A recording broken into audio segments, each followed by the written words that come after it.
So we've been talking about the various stages of a personal injury claim, and I think of it all as being kind of litigation oriented. But litigation really doesn't start until you file a lawsuit. Technically, you can have sort of pre-suit litigation, which we talked a little bit about.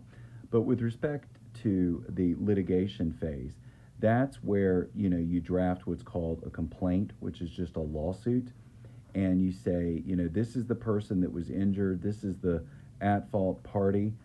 Typically, that's going to be an individual, and the individual has an insurance company. You don't name the insurance company usually.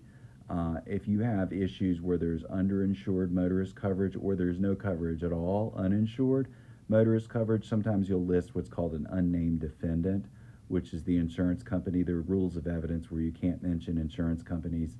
I don't know why. The public policy reason is supposedly because juries are just going to, make the verdict higher.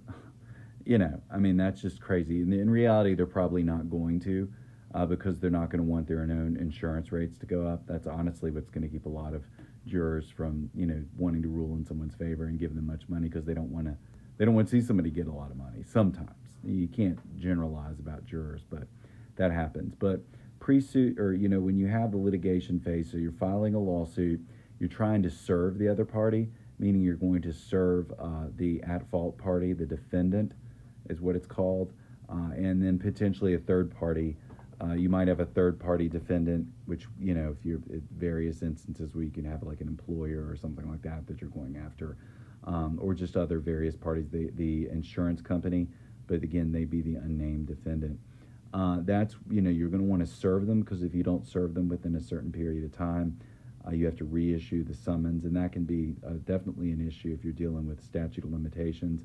You want to make sure you have to file the case before the statute expires, or they can assert as affirmative defense. Defendant can, you're beyond the statute of limitations. The reason for that is you don't want people to be pursued indefinitely. The law thinks, well, we're going to give a certain period of time to do that. Usually that's 3 years in North Carolina, but in a wrongful death case, it's 2 years, regardless of the underlying facts for that wrongful death case. So that can be very significant in the legal profession. You got to get your time right. Failure to file in a timely fashion is textbook malpractice. So you're going to get a response, once you file the answer. Sometimes they'll assert what's called a 12b-6 in lieu of an answer, basically failure to state a claim upon which relief can be granted. That's a civil procedure rule that's pretty much the same in most states with some variations. They're going to assert various defenses. Sometimes